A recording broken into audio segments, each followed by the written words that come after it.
Welcome to my thoughts on Young Jedi Adventures Season 1, Episode 24, called The Starship Show / Nash's Super Busy Day. So, another episode that I thought was quite good. The show is rated TV-Y, so will this video be spoilers for everything Star Wars leading up to and including this episode. And yeah, let's dive right in. So,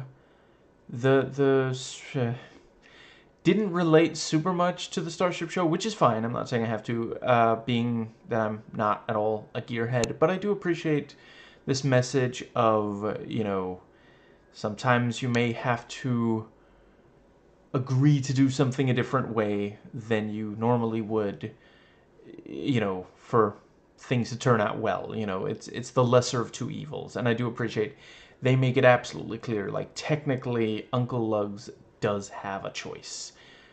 It really is, he's not gonna like either. He doesn't like either of the choices, but hypothetically, yeah, he could. It's not like it would be one thing if one of the others started the ship up and he was just, and he just got behind the what's it called? It's not kind of wheel. Yeah, whatever. You know what I'm talking about. Hopefully, that wouldn't really be a choice. But no, he does actively have to choose to agree that it's more important for him to keep the ship than for him to never fly it. And yeah, I do think that's a really important message, and it's great to teach kids that, because it really is, like, there's going to be a lot of times in your life where you are going to have to choose between the lesser of two evils. You may have to agree to do something that you normally would never do. Yeah, and they do a good job communicating and making it very clear he really does not want this ship flown. Let's see, yeah, the it was kind of silly, the show, I forget his name, but the guy, the collector, who, I have to admit, it's been a while since there was I took a break from watching the show for a while, so I don't remember every character we've met, but apparently we did meet this character before, and how, he does this, this show to distract, and then, like, the one prize he hands out is not very impressive, and he stops the show almost immediately, and everyone's disappointed.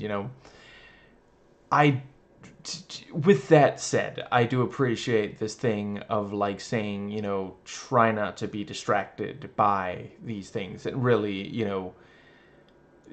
yeah, like, I'm not saying there's always something wrong with, like, someone putting on a show. Absolutely not. But sometimes, yeah, it is, and yeah, sometimes it's not worth the, I mean, here it's a free show, but it's still, it actually, yeah, it ends up upsetting them that they agree to watch it. And yeah, I acknowledge that I'm probably overanalyzing this kids show, but as I'm sure I have in earlier, in videos on earlier episodes. But yeah, I can't help but notice that the bad guy puts on a show to distract people from something they care about so he can take advantage. That's a thing that actually happens, in real life. And yeah, hard for me to not read anything political into it. There's a huge problem with, politicians just distracting people from what's actually going on, and then using that to get elected, to push through laws that hurt their own constituents, not just the, it would already be bad if it was quote unquote only hurting innocent minorities, but it also hurts the people who believe in these policies, and because of the distraction, they it, yeah. So I did think that was, again, really important to teach kids. We're gonna have to, then I record this, it has not been very many days since Donald Trump got a second term, And that really does prove there's a long way to go for America in, understanding, seeing through this stuff. Yeah. Let's see. Right. Yeah. So the collector guy takes the ship, which, considering how much love it gets in this episode, I'm sure this episode sold some toys of that ship. It even ends with, like, Nash there at the end might as well be looking directly into the camera and saying, if I was a kid, I would definitely ask my parents to buy this for me as a toy. Just like, wow, it flies even better than I thought. Just, yeah, really. But yeah, the collector takes it to this mechanic, Eunice. And, I feel like the collector probably only sees her when he wants something from her, every so often, which I guess means every unicycle. And yeah, I not a fan of this thing of like, oh, she's conventionally attractive, so she must be evil. And yeah, but overall, I did think there was a lot of great stuff. I appreciate that, yeah, he, like, the first thing they suggest is, we'll fly the ship out of there. And at this point, Lugs is, really holding back. He really wants to do it some other way. And yeah, it's cut because of the big one, Bitey. And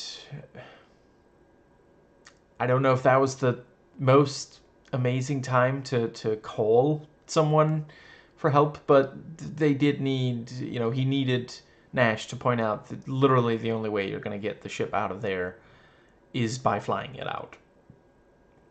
And let's see. Yeah, this is one of those, yet another one of those episodes that kind of confuses the fact. I maintain, I really do think that these are training lightsabers. Like, I don't think they normally at least cut through anything. It's like a wiffle bat. If you don't, yeah, before you get your kid an actual bat, which means this is going to take a while. Yeah,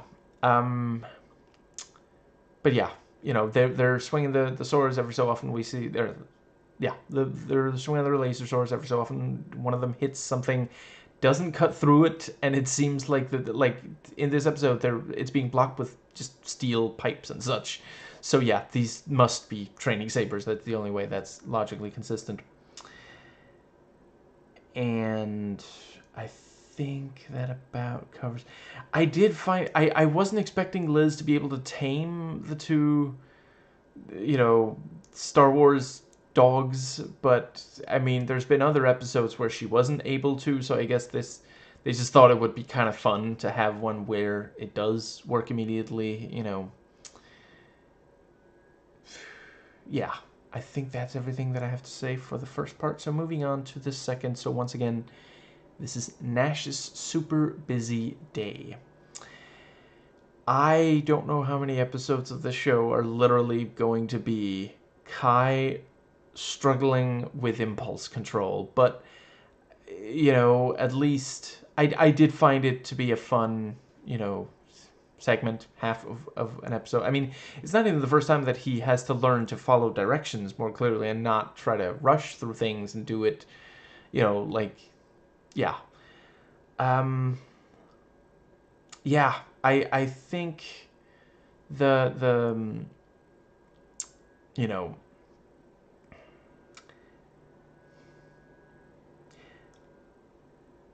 yeah, I'm actually not 100% sure that there's much.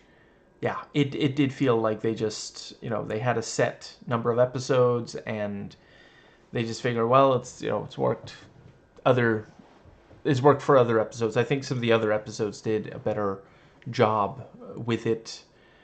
I quite like the one where Kai, let's say, I guess it was almost like he sees a bunch of characters and places, as he tries to master the training. I thought that was, it was very dynamic, and there was some nostalgia for sure, but yeah. I don't know. I guess I do think it works that this was very much like this wasn't quote unquote just training. This wasn't a thing that like these people actually need to get the items that they need, and at least one of them was like in a hurry. So yeah, it's really important to get this stuff right.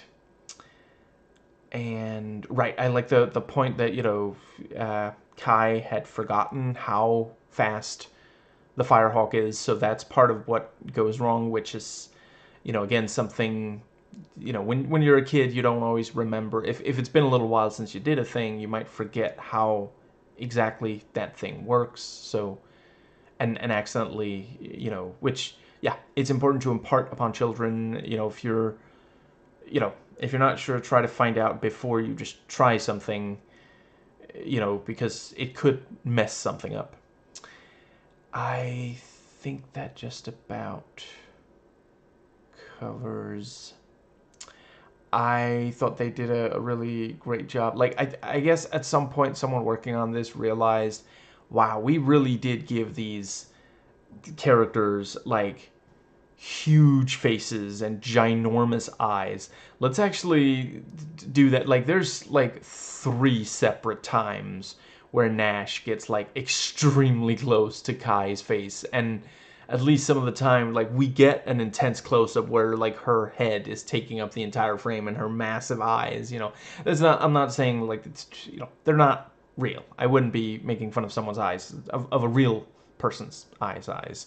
This was a design decision, and I appreciate, I understand that that's something that appeals to children, giant heads, ginormous eyes. And yeah, I really appreciate that she actually does, call him out and say, I trusted you. All you had to do was follow my directions. It was exactly right. I knew you could have handled this right. And then she's like, okay, we can do this. We can fix this. And I think that pretty much covers. I really appreciate the attitude of Liz and Nubs. Like they're just, oh, we get to help, yay, just like running around. We get to do cleaning up as well. This is the best day ever. Just that was pretty fun, and like legitimately great attitude to have, because like don't get me wrong, it's not always easy to get there. I'm not gonna claim that I always, but yeah, you can rest when the work is done, and it's not like the work is going to get done quicker by you being annoyed at it. I'm not saying, like, to be clear, if you are actually being treated badly, if you can unionize, obviously 100%. But if yeah, I think part of it is that at the end of the day, this is not really any of their like day jobs. This is something they're doing to help out someone else, to be nice, to do something good, and yeah, if this episode did come across as like saying, don't you dare be upset if you're being overworked, which it treads a delicate balance, because this does feel like a Star Wars equivalent to Amazon or something, and we know how badly those are treated. Was that what the is this like Disney trying to say, at least we're not Amazon, which I mean, you're not that much better, if at all. I forget if I've already said this. I do appreciate, right? Yeah, we get another. At first, I thought it was just going to be a mention, but we actually see again the Nash, the 2 mothers of Nash, which love that. It's really important to teach children that not all family units look the same, and that's perfectly fine. There's nothing wrong with that. Like it's not going to turn someone from straight to sapphic or otherwise not straight. It's just going to make them open to the possibility, whether it's for themselves or classmates or adults or what have you. It has nothing to do with grooming. it's one of those things, like, if you think that it's grooming to teach children that LGBTQ plus identities exist, then how is it not grooming to teach them that cishet identity exists? Like, the only way you would think that is if you think there's something inherently wrong with not being cishet, and that's just bigotry. Like, that's been demonstrated. They are just as good at parenting. They're, they're not like constantly going around doing awful, evil things. Again, like, if you want a predictor of, yeah, there's several, but they tend to point to members of the majority. Native-borns commit more crimes than immigrants. Cishet men are more likely to be dangerous in various ways compared to individuals who are not, who belong, who don't belong to at least all of those groups.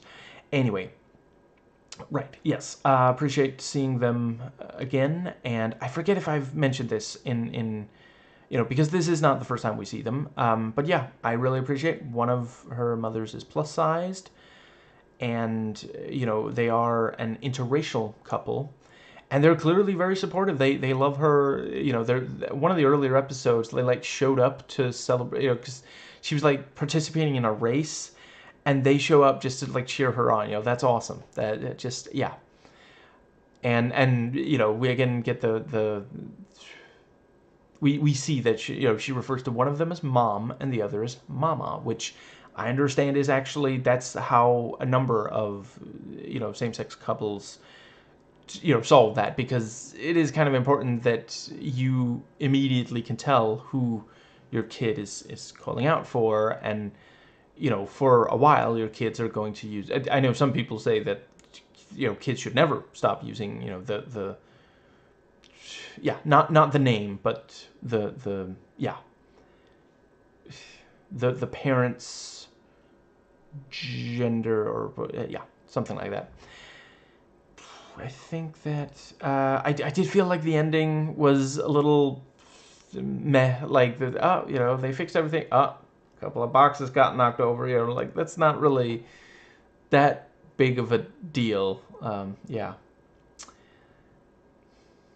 I mean, I wouldn't claim that I enjoyed seeing, I forget what it's called, but the little, rat lizard thing again. But yeah, I mean, I'm sure people who love it elsewhere love it here too. Let's see. And I do think that is very, like, the fact that Kai only realizes after he's delivered all the packages, And I mean, it wouldn't really have been like the worst thing in the world for at least one of those other people, because like we see several of them actually check. Like the first one didn't check, and I thought that was going to be, oh, that's how this keeps going, but none of them think to call. Like, they must have some contact information. Like, surely, okay, I'll stop calling you Shirley. Presumably they can call like the garage or Nash directly, or the Firehawk or something. I don't know. I guess they're just being really, really patient and figuring, it'll work itself out. Yeah, I think that does cover everything for this. Right. Yeah, Kyle MacLachlan voices Draven Bosch. Always happy to have him appear in something.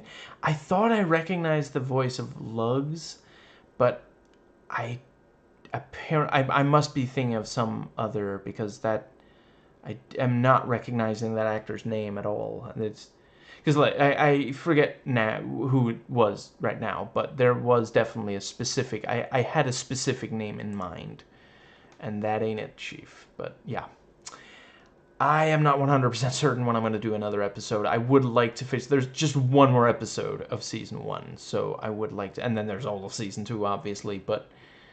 Yeah, completist. Yeah, we'll see. But yeah, the show continues to be quite good, and it's definitely, if I had little kids, I would, show it to them. And I do know some people who have little kids and are showing them this, and yeah, it is actually, are considering showing them that. No, wait, no, yeah. Let's see.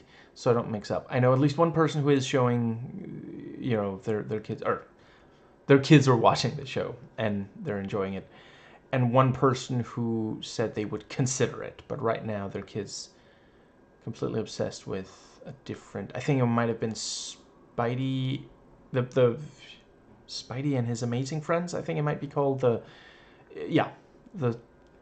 kids Spider-Man animated cartoon thing. Yeah, but yeah, it might be. It certainly won't be until next week, and I'm not promising it will be next week that I do the next episode.